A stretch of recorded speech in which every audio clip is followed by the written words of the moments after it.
Welcome to our 2022 RPOD 190. Starting right in the back corner here, you're going to find this stabilizer jack here. So what that's going to do is just going to run down, contact the ground, give it another turn or so just to firm it up, and it'll just get rid of any sort of bounce or sway that you see you got in the unit right now. Up above that, you get your rear storage compartment. So that just has a magnetic latch to hold it on open. Inside of here, you're going to find your water hose. Inside of that, you're going to find a park adapter. So your 15 amp into a standard household outlet, or 30 amp cord into there. So we'll go over that in a little bit more in just a second here. And this compartment does just see straight through to the other side. Once we're done, just closing it back down. We'll step forward to find your power inlet. So you just pop that cordon on open. Then down the bottom corner, you're going to find a notch there. It's going to line up with this notch here. We're just going to press that into place, give it a little eighth turn to lock it down, and then you get the threaded collar there to really lock it into place. Following the cord back, you're going to find a standard 30 amp end there. So most campsites will have that. You can plug straight on in and you're good to go. That 15 amp adapter there will also plug into there, so you can plug into a standard household outlet if you're looking to charge your batteries or run your fridge. Beside that is a cable and satellite inlets, just a coax cable plug into there, fire up at your TV location. Down from there, you're going to find your gray water tank system. So that cap there, you're going to kind of press on it and give it that turn. It pops on out of there. Just take note of those two ears in the cap here. That's how I'll be hooking it up to your sewer hose. That'll attach the same way. Just press it in, give it that turn, and it locks on. Pulling that gate valve out to drain itself out. And this tank here specifically will be filled from your shower as well as your sinks. So typically going to be your cleanest water. Ahead of your wheel here, you've got your black tank system. It's the same sewer hose there, or the cap, sorry. Pops on out of there. Hose on the same way. Just a little seal for it here. Just sits on into a groove. Simple as that. Then you got the black valve there. So that black tank's gonna be filled in your toilet. So that's of course gonna be our dirtiest water. So we'll be dumping that first. Once that's done, you'll then go do the gray just to help keep that tank as clean as possible. Straight up from there, you got two vents for your fridge there, so nothing back there for you to worry about, just service ports really. Exhaust for your furnace here, so if you're ever running your furnace, you just want to make sure that's not blocked off. It does get hot. Your low point drains are right beside it, so the purpose of those would be if you're leaving the trailer for a while and you don't want your water going stale or stagnant, you can just drain all the water out before leaving. Secondly would be for winterization, you just want to get all the water out before pumping the antifreeze through. Freshwater connection here, so that cap pops out of there, your water hose will stick into there, turn on the water, and that'll fill up your freshwater tank. You know that tank is full once it starts spitting water out of that vent there. Down below it is your city water connection, so your water hose will just plug into there, turn on the water, and that'll pressurize the lines throughout the unit. The drain for that, as marked by that sticker, is just that little white cap there, so just unthread that cap, it'll drain out the water tank. Your hose is going to be stored inside of this little holder here, so kind of counterclockwise, you can undo that, it pulls on out. Your hose is just stored right in there. Take note of those two ears in the adapter, that's how it hooks up to your sewer system. The hose itself, once fully extended, is about 20 feet long. I'm just going to line up those two bottom kind of holes there, press it in, and then tighten it back down. And then if you wanted to, you can get a little lock there just so it doesn't go flying off on you. Straight up from there, you're going to find your hot water tank, so you get that keyway there, you're going to line it up and you can pop it on open. Your control for turning it on with electricity is just a little switch down there. Turn that switch on, turns it on with electricity. For firing it up with propane, we have a switch just inside of the unit. Once we get in there and use that, I will go over a reset procedure, and the button that I'll refer to is just right here. And then up top there, you get your pressure relief valve. So before you ever turn it on, you just want to hit that, make sure that shot of water comes out. That little bit of water coming out of there is just letting you know that tank is full. It's safe to fire it up, and you're not going to burn anything out by doing so. Once we're done, we can just lock it back down, lock it with the keyway, and there you have it. Up front of the unit, you get this little black box over here. That's your battery disconnect switch. So if that pointed up, that's your battery then turned off. If it turned over to the side, that's your battery then turned on. Battery itself is housed inside of this box here, so as long as you're plugged in through that short cord in the back or your 7-pin to your tow vehicle, that battery is charging for you. This box right here is just your Prodigy brake controller, so it has a 7-pin end come out of it. That'll go into your tow vehicle, and the other end just sits into it and gives you your brake. This knob right there, if you loosen that off and push it back, you can open up this flap and you get access to your propane tank. So just a standard barbecue style tank, you're just going to turn that knob to open it up. In front of the unit, you get your power tongue jack. So on the left there, you get a light switch, so on is on. And then we got your up is up and down is down.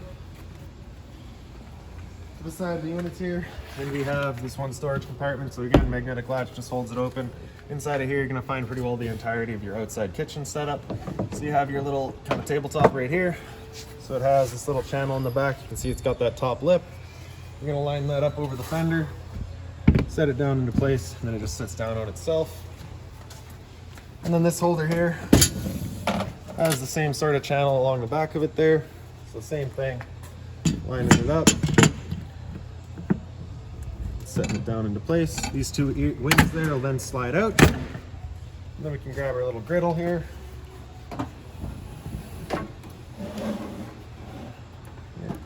Then just take note of these two little side wings there.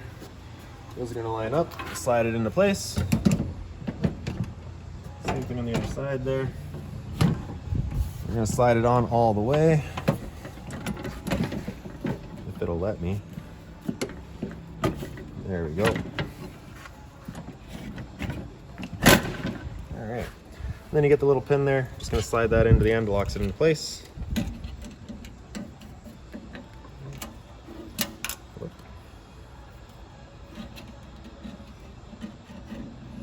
Just like that. Then your propane hose here. So it's just got this little valve right there. With that valve opened up, you cannot undo that quick connect. So you just got to close that off and then you can undo it. It attaches right in the back of the griddle here. So you're just, again, just pulling that collar back, push it into place.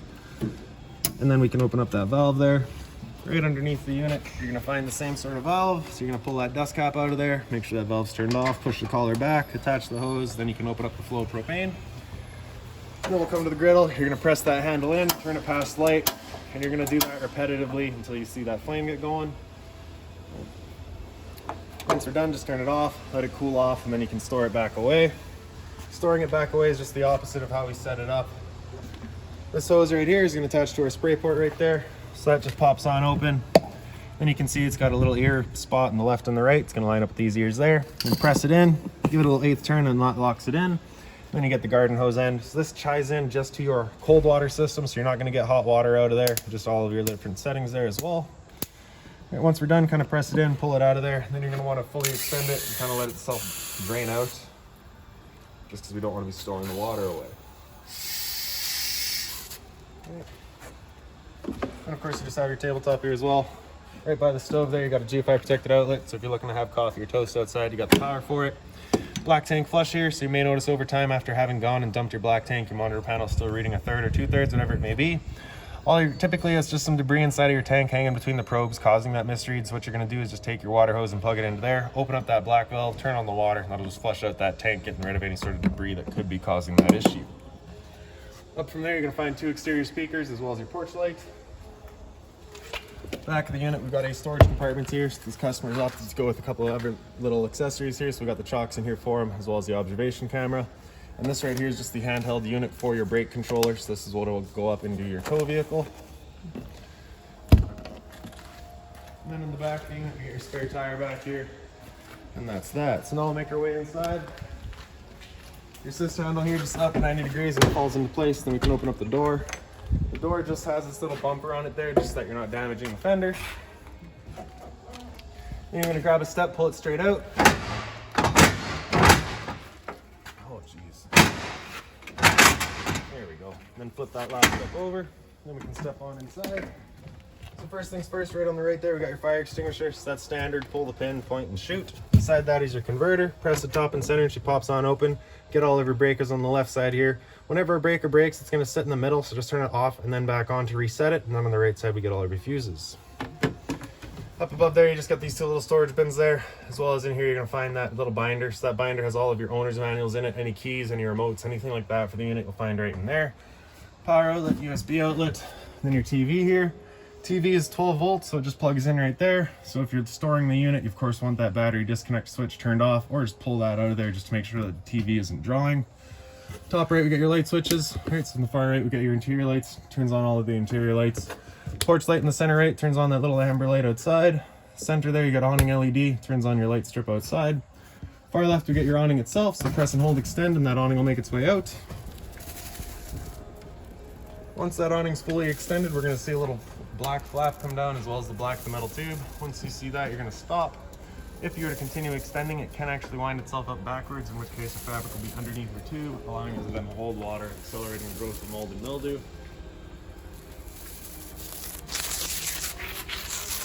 So that flap's just a little bit sticky today. There it goes. Alright, so once you see that, we stop. Now if it were to start raining, it's of course going to hold some water anyways. So what you're going to do is grab either arm, front or rear, and you're just going to push down on it. Then you can see that changes the pitch of your awning out at the head, allowing water to then run off. Now if you like that angle better, because it does give you more shade, you can do the same thing with the arm up front. Before you bring it back in though, you just want to make sure these guys are back out straight and fully extended, just so that we're not running the risk of bending anything. Then we'll press and hold retract. The awning will make its way back in. Again, we're just watching to make sure their fabric is over top of the tube. And another thing to keep in mind with your awning is it does catch a lot of wind. So once you get up to about 15-20 kilometers an hour wind, you want to bring it back in. Again, just so you're not running the risk of bending your arms. And once that awning's fully closed, the electric motors will just kind of lock in place and hold it firmly against the side of the unit.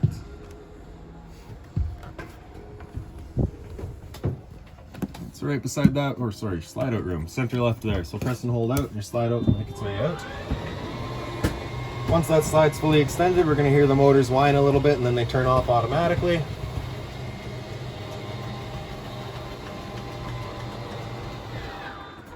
Just like that. And in the center here, you can see you are pre-wired for solar. So if you're looking to go that route, you'll have a charge controller mounted right there. Then to the left here, you got your stereo. So top right there is the power button, turns it on. Then Bluetooth, of course, connect to your phone. AM, FM to get through all your bands. Auxiliaries just right through the front here, and then your pause and play. It's also a seat apparently. That'll also go through all your preset channels. Then you got your Seeks right there. Zone 1 is going to be your inside set of speakers. Zone 2 is your outside set. Press the knob there and you can get into all your settings for it. And the knob itself is of course your volume. Press the power button and that mutes it. Press and hold to turn it off. Your dinette area, so all your blinds throughout the unit are just these tension system blinds. Come up there, come on. There we go. Alright, so they just kind of sit wherever you leave them. Same thing on the sides here. For the windows, you're going to pull that tab towards you and slide it on open. The dinette table here, if you wiggle it up, you can get it up out of place. You can do the same thing with the legs, just pull them out of their bases. The table will then sit down in those 3 black blocks there. Then you'll take your 2 back cushions there to fill in the kind of the dinette to create another bed. This side here, that opens up and gives you access to that rear storage compartment. And also for this table, you do get this travel strap here.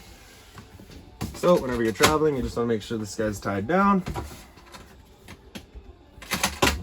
Need a bit more strap there.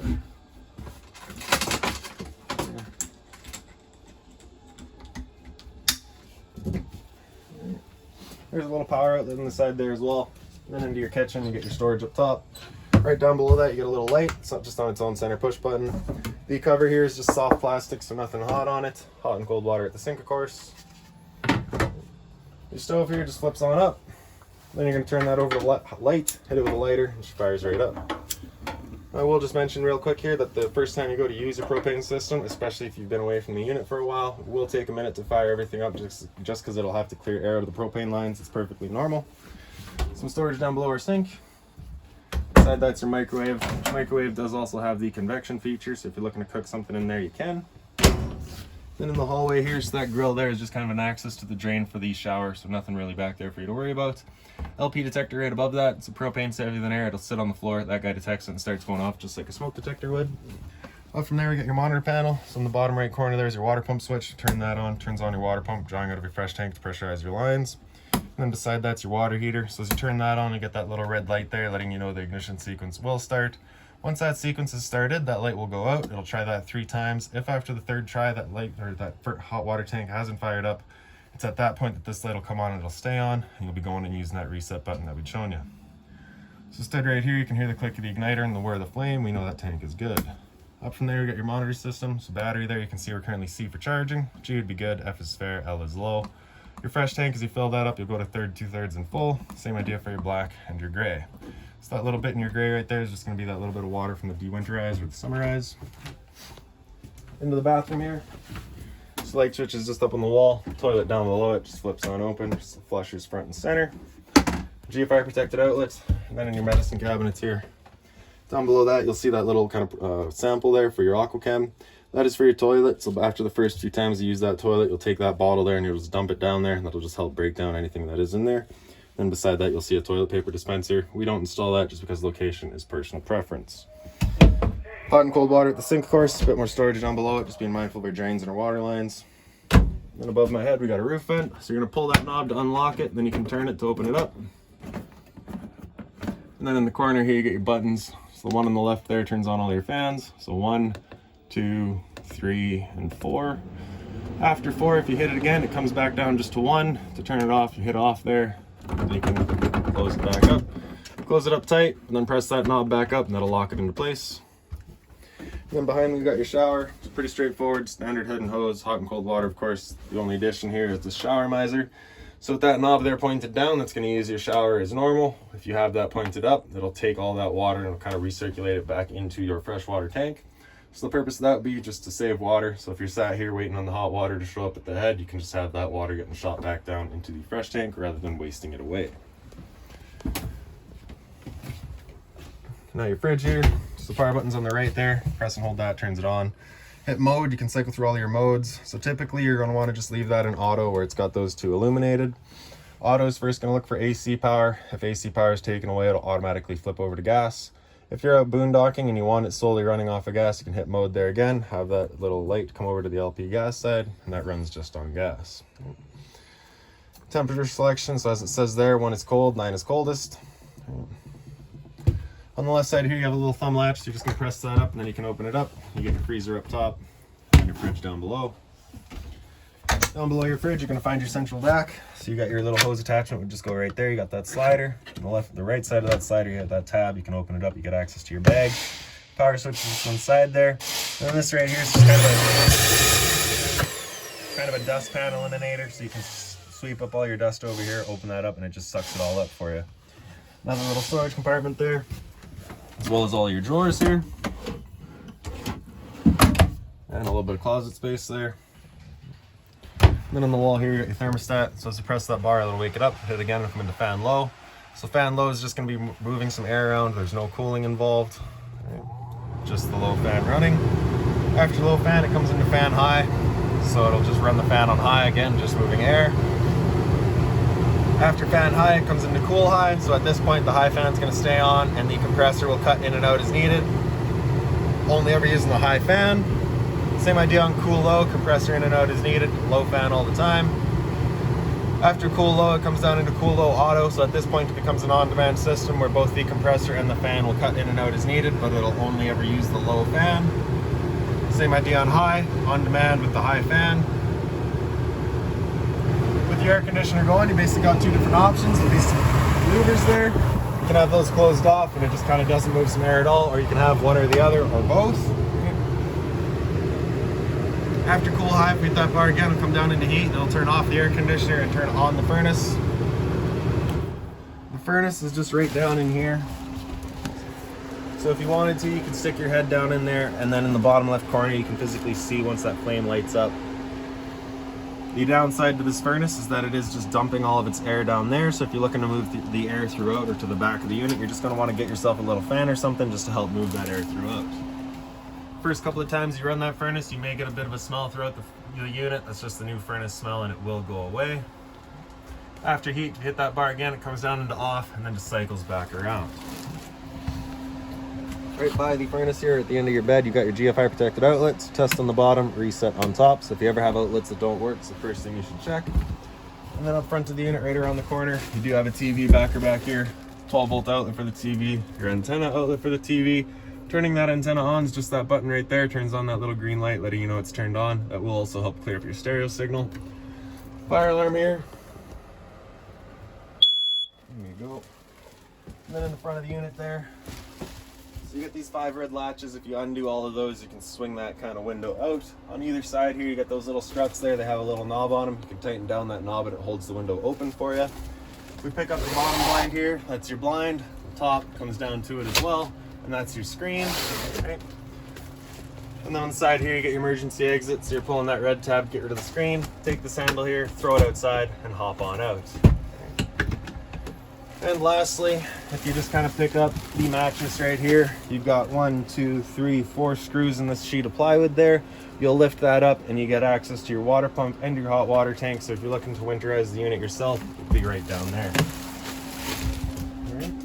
I do believe that's about it for this little guy. If you've got any other questions on the unit, please feel free to give us a call, 204-237-7272.